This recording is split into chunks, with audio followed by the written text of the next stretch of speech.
Aqui tem uma laranja e aqui tem um morango. Agora faça sua escolha. Qualquer que seja sua escolha, foi uma decisão inteiramente sua.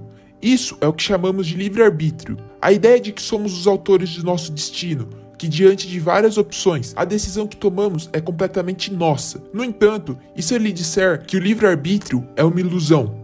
Que somos simplesmente um conjunto de átomos que reagem a um estímulo de maneira previsível. Se no início do vídeo você escolheu a laranja e voltássemos no tempo, você poderia mudar de ideia e optar pelo morango ao invés disso. E se eu lhe dissesse que ao voltar no tempo, nas mesmas circunstâncias, eu pudesse prever com precisão qual das duas opções você escolheria 300 milissegundos antes de você decidir com 100% de precisão, você acreditaria? Na década de 1980, Benjamin Libet, um fisiologista, usou um eletroencefalograma para demonstrar que é possível ler e prever que alguém está prestes a se mover 300 milissegundos antes de decidir conscientemente se mover. Isso significa que a decisão de se mover é tomada em nosso subconsciente antes que tenhamos consciência dela. E só percebemos que tomamos a decisão depois que ela já foi tomada. Em um estudo semelhante, os participantes foram instruídos a pressionar um dos dois botões enquanto observavam um relógio com uma sequência aleatória de letras na tela. Com o uso da ressonância magnética funcional, foi descoberto que duas regiões cerebrais dos participantes indicavam qual botão seriam pressionado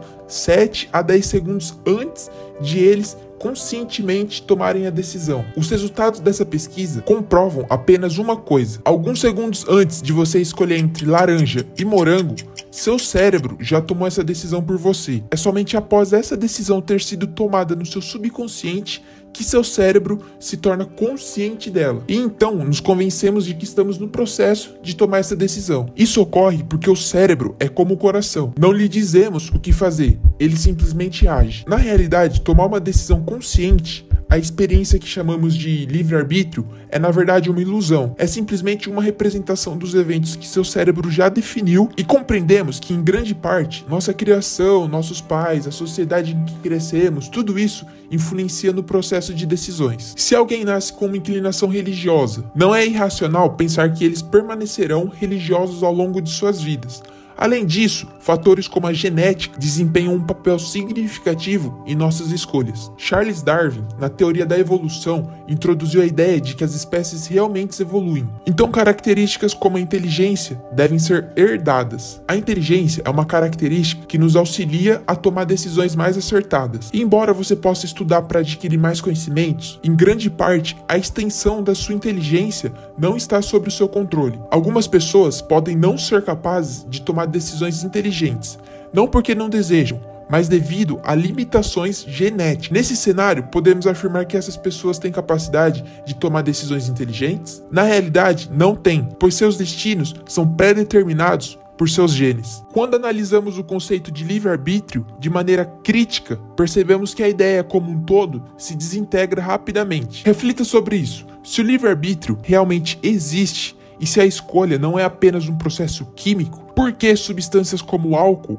podem alterar drasticamente o comportamento de uma pessoa? Ainda mais perturbador, já testemunhamos tumores cerebrais transformarem indivíduos de pediatras em pedófilos. Domenico Madiello era um pediatra respeitado, querido por seus pacientes e por todos. Contudo, em 2012, ele se viu em um julgamento após ser acusado de fazer avanços pedófilos em seus pacientes do sexo feminino. Pesquisas neurocientíficas revelaram que Madiello tinha um tumor de 4 polegadas crescendo na base do seu cérebro, o que alterou seu comportamento. Em 2002, algo semelhante aconteceu com um professor americano, que de repente começou a ter impulsos pedófilos em relação à sua enteada e foi preso.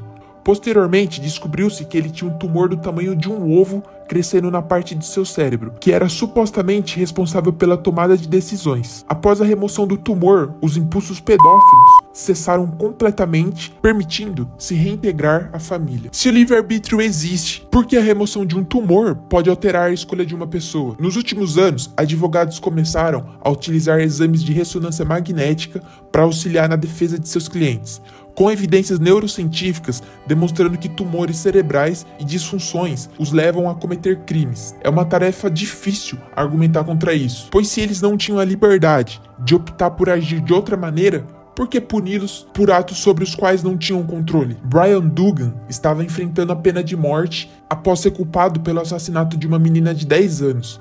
No entanto, exames de ressonância magnética revelaram que ele sofria disfunções mentais que afetavam seu processo de tomada de decisões. Seus advogados imploraram ao tribunal que poupassem a pena de morte, pois na realidade, podemos verdadeiramente afirmar que foi culpa dele se as disfunções em seu cérebro o levaram a cometer tais atos? Se o livre-arbítrio existe, por que a remoção de um tumor pode alterar a escolha de uma pessoa? De acordo com o governo do Reino Unido, mais da metade dos detentos nas prisões apresentam lesões cerebrais. Você não acha isso bem curioso? Se você está começando a se sentir perplexo ou desconfortável agora, compreendo totalmente. É um desafio envolver a mente nisso, pois contraria as bases sobre as quais a sociedade foi construída. O livre-arbítrio é a fundação de nossa sociedade. Determina quem está certo e quem está errado, quem merece elogios e quem merece punição. Nos diz que alguém que tirou a vida de outro ser humano merece passar o resto da sua vida na cadeia, e alguém que trabalhou duro merece desfrutar de uma vida boa. E é por isso que muitos cientistas acreditam que,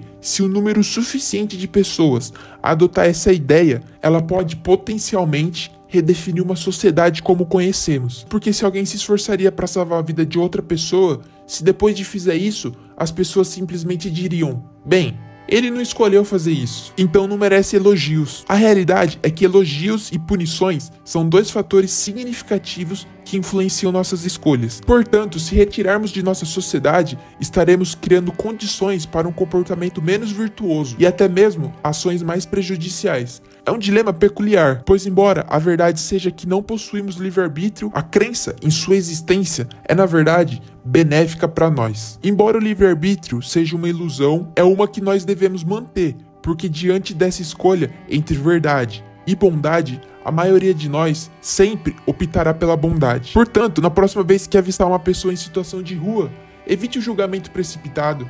Reconheça que há uma infinidade de fatores, muitos dos quais a pessoa não pode controlar, que levaram a estar nessa condição. Seja humilde em relação ao que tem e ao que conquistou, pois apenas uma pequena alteração em sua composição genética poderia tê-lo levado a fazer escolhas totalmente diferentes. Lembre-se que você não possui livre-arbítrio, pelo menos não da maneira convencional. Contudo, deixe para lá tudo o que foi dito nos últimos minutos e haja como se cada decisão fosse completamente sua, porque somente dessa maneira você será capaz de tomar decisões capazes de efetuar mudanças reais em sua vida. O livre-arbítrio é um tema fascinante, capaz de fazer você questionar todos os aspectos de sua existência. Todos nós temos atividades que acreditamos gostar, mas será que de fato apreciamos essas atividades ou apenas pensamos que gostamos por influência de nosso cérebro? Bom, esse vídeo vai chegando ao fim, então se você gostou, não esquece de curtir e deixa um comentário sobre o que você achou disso tudo, porque pesquisar tudo isso deu um baita trabalho e eu quero saber o que você achou. E além de tudo, simples comentário seu